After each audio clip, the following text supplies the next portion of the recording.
Welcome to Smart School Kids Zone, your favorite school. Yes, welcome to Smart School Kids Zone, आपका प्यारा school. And today's topic is चित्रा संबंधी बोला. मराठी सुलभ भारती इयत्ता 3री मधील हा धडा क्रमांक 5. तुम्हाला काही चित्र दिलेले असतील आणि त्या चित्रांच्या विषयी काही लिहिलेले असेल आणि ते तुम्हाला सांगायचं आहे. ठीक आहे, करूया आपण आपल्या या व्हिडिओला सुरुवात. मजेदार होणार आहे ही व्हिडिओ. त्या अगोदर तुम्ही आमची e learning website smartschool.infolives.com, sports site fallinsports.com, Marathi विषयी सर्व काही, मराठीरंग.com, Android education game and craft channel यांची लिंक आम्ही डिस्क्रिप्शनमध्ये दिलेली आहे, जरूर जाऊन चेक करा. तो करते हमारे व्हिडिओ को शुरुआत. मराठी सुलभ भारती इयत्ता 3री धडा क्रमांक 5, चित्रा संबंधी बोला. सगळ्यात अगोदर आपल्याला त्या चित्राविषयी सांगायचं आहे आणि तो चित्र कुठे आहे ते दाखवायचे. पहा, बोला, ऐका व दाखवा. पहिलं बघूया समीरा पोहते. मग समीरा पोहते तो चित्र कुठे आहे बघा जरा. दिसलं तुम्हाला? समीरा पोहते. मग समीरा कुठे? ही बघा, ही इथे. मग इथून आपण वर घेऊन जाऊया. हा आहे इथे. मग त्या चित्राविषयी आपल्याला काय होता येईल? समीरा कुठे पोहत आहे? स्विमिंग पूलमध्ये. आणि स्विमिंग पूलमध्ये पोहताना आपल्याला जास्त भीती वाटत नाही, कारण लहान मुलांसाठी जे स्विमिंग पूल असतं ते कमी उंचीचं असतं. आणि तसंही आपल्याला पोहताना जर आपण पूर्ण व्यवस्थित शिकलेलं नसू तर आपल्याला पोहताना कोणी आपले मोठे असतील त्यांच्या सोबतच स्विमिंग पूलमध्ये जायचं आहे, है ना? कारण पाण्यामध्ये आपण पडून बुडण्याची शक्यता असते.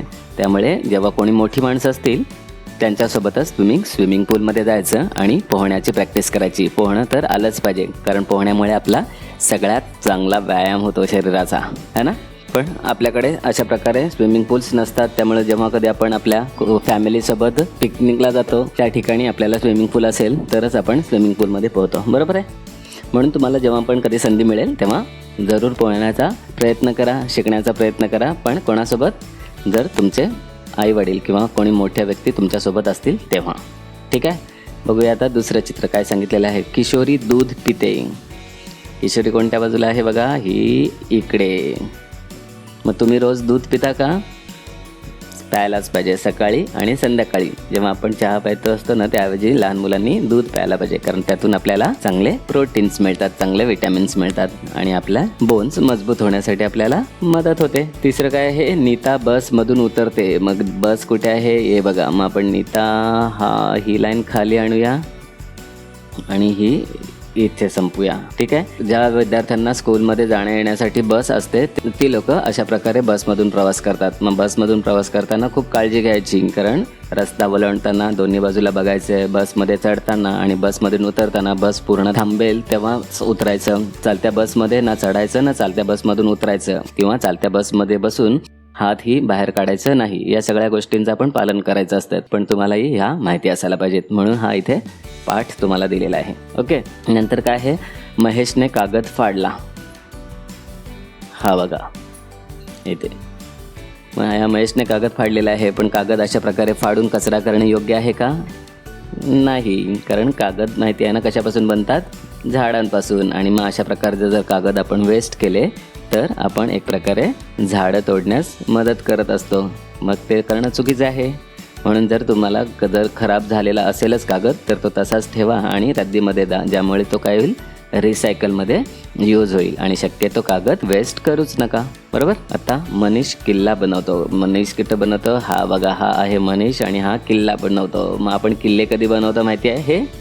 बरोबर, दिवाळीच्या वेळेला. दिवाळीच्या वेळेला जेव्हा सुट्टी येते आपल्याला, मग त्या सुट्टीमध्ये आपण अशा प्रकारचे किल्ले बनवतो. महाराष्ट्रात तर हे खूप मोठ्या प्रमाणावर चालतं, कारण महाराष्ट्रातच जास्त प्रकारचे किल्ले आहेत. आणि दिवाळीच्या वेळेला अशा प्रकारच्या किल्ल्यांची स्पर्धाही भरवली जाते. मग त्या स्पर्धेत कोणाचा नंबर आला आहे तेही घोषित केलं जातं. मग आजूबाजूच्या गावातील लोकही अशा प्रकारचे किल्ले बनवत असतात आणि त्यातले नेते मंडळी किंवा तिथल्या एखाद्या संस्था ह्या अशा प्रकारच्या किल्ला स्पर्धाही भरवतात. ठीक आहे, खूप मजा येते. आम्ही हा प्रकार अनुभवलेला आहे. आम्हीही स्वतः बऱ्याच वेळेला अशा प्रकारचे किल्ले केलेले आहेत.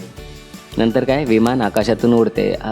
हे आहे विमान. मग विमान आपल्याला माहिती आहे, पक्षी जसा हवेत उडत असतो तसं विमानही आकाशातून उडत असतं आणि यामधून आपण एका देशातून दुसऱ्या देशात किंवा दूरवरच्या अंतरावर लवकर पोहोचण्यासाठी विमानाचा उपयोग करत असतो. तुम्ही कधी गेलेला आहात विमानात असेल तर नक्की कमेंटमध्ये लिहा. ठीक आहे. राजूच्या मागे कुत्रा धावतो. मग हे चित्र कुठे आहे हे बघूया. वर एक अजून वर हे बघा. मग आता हे राजूच्या मागे कुत्रा का धावत असेल? कारण राजूने काहीतरी त्याची खोड काढलेली असेल, बरोबर, किंवा ते दोघे खेळतही असतील. पण एकतर खोड काढलेली असेल तर अशा प्रकारे प्राण्यांची खोड काढू नये, कारण जर तो खरोखरच चावला तर आपल्याला इंजेक्शन घ्यावे लागतील, बरोबर. म्हणून अशा प्रकारचे कोणत्याच प्राण्यासोबत खोड काढू नये. आणि जर तो त्यांचा घरचा कुत्रा असेल आणि तो त्याच्या पाठीमागे धावत असेल जर तर ते दोघे प्रॅक्टिस करतायत. मग अशा प्रकारे प्राण्यांसोबतही प्रॅक्टिस केल्याने आपल्याला खूप आनंद मिळू शकतो आणि आपली चांगल्या प्रकारे व्यायामही होऊ शकतो. नंतरचं चित्र कोणतं आहे? हिना गोष्टीचे पुस्तक वाचते. ही बघा, ही आहे हिना आणि गोष्टीचे पुस्तक वाचत आहे. वाचण्याची तर आवड प्रत्येकाला असायलाच पाहिजे. परीक्षेच्या वेळेला आपण जसे आपल्या शाळेचे पुस्तक वाचत असतो तेव्हा सुट्टींच्या दिवसाच्या वेळेला किंवा एखाद्या रविवारच्या वेळेला वगैरे तुम्ही अशा प्रकारचे गोष्टींचे पुस्तकं किंवा न्यूजपेपर्समधल्या गोष्टी अशा प्रकारे वाचण्याचा छंद जरूर पाळावा. त्यामुळे आपल्याला वेगवेगळ्या शब्दांची माहिती होते, वेगवेगळ्या अनुभवांची माहिती होते. आपलं ज्ञान आहे ते अजून वाढण्यास आपल्याला मदत होते, बरोबर. दिनू पलंगावर झोपलेला आहे. मग दिनू कुठे आहे? हा बघा इथे. मग पलंगावर कधी एकतर आपण रात्री झोपतो, पण हा जर दिवसा झोपलेला असेल तर ते चुकीचं आहे. किंवा जर तो खरोखरच आजारी असेल आणि आराम करण्यासाठी झोपलेला असेल तर तेही ठीक आहे. तर आपल्याला जितके रात्री आपण 8 तास झोपतो तेवढेच आपल्यासाठी झोप आवश्यक आहे, बरोबर. जास्त वेळ झोपणे म्हणजे हे आळशीपणाचं लक्षण आहे. नंतर आहे सलील हत्तीला आंघोळ घालतो. आता हे कुठं आहे चित्र? हा बघा, हा आहे सलील आणि हत्तीला आंघोळ घालतोय. म्हणजे तो काय करतोय? त्याचे जे टॉईज आहेत, त्याचे जे खेळणे आहेत ते साफ करतोय. मग अशा प्रकारे आपण पण एखाद्या वस्तू खेळत असतो. मग त्या वस्तू रोज खेळून खराब होतात. मग ज्या गोष्टी आपण धुवू शकतो, ज्या गोष्टी आपण साफ करू शकतो त्या गोष्टी जरूर साफ कराव्यात. पण कमीत कमी पाण्यात पाणी वायाही घालवू नये. ठीक आहे. नंतर आहे मधुरा दोरीवरच्या उड्या खेळते. मग हे बघा, हे इथे आहे मधुरा आणि मधुरा काय करत आहे? दोरीवरच्या उड्या खेळत आहे, दोरीवरच्या उड्या मारत आहे. मग अशा प्रकारच्या उड्या मारणे हाही एक चांगला व्यायामाचा प्रकार आहे. आपल्या शरीराला चांगली एक्सरसाइज होते आणि आपली उंची वाढण्यासही मदत होते. त्यामुळे तुम्हीही अशा प्रकारच्या दोरी उड्या नक्की मारत जा. ठीक आहे. आणि आता शेवटचं आहे अभय आणि मीना गप्पा मारत आहेत. त्या कुठे आहेत बघा? अभय मीना. चला वर वर वर जाऊया.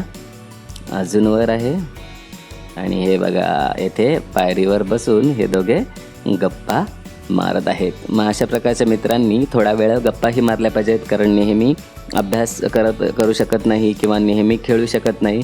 मग काही वेळेला अशा गप्पाही मारत बसल्या पाहिजेत, पण त्या चांगल्या प्रकारच्या गप्पा असल्या पाहिजेत. काहीतरी त्याच्यामध्ये घेण्यासारखं किंवा कोणता तरी विषय असायला पाहिजे, ज्यामुळे आपल्या जवळची माहिती आपण दुसऱ्याला देऊ शकतो आणि दुसऱ्या जवळची माहिती आपण आपल्याकडे घेऊ शकतो, बरोबर. अशा प्रकारच्या गप्पा मारून आपण आपल्या एकमेकांमध्ये संवाद साधला पाहिजे. मित्रांमध्ये तर खास करून अशा प्रकारचा संवाद झालाच पाहिजे, तरच त्याला मजा येते, बरोबर. तर मग आपण ह्या चित्रामधील सगळ्या गोष्टी बघितलेल्या आहेत. खाली तुम्हाला काही प्रश्न हे दिलेले नाही आहेत, पण आम्ही तुमच्यासाठी 2-3 प्रश्न बनवलेले आहेत. बघूया ते कशा प्रकारचे आहेत. हे बघा, इथे प्रश्न आहेत. खालील प्रश्नांची उत्तरे द्या. किल्ला कोण बनवतो? मग कोण बनवतो किल्ला? मनीष. किल्ला मनीष बनवतो. दुसरा प्रश्न आहे, हिना कोणते पुस्तक वाचते?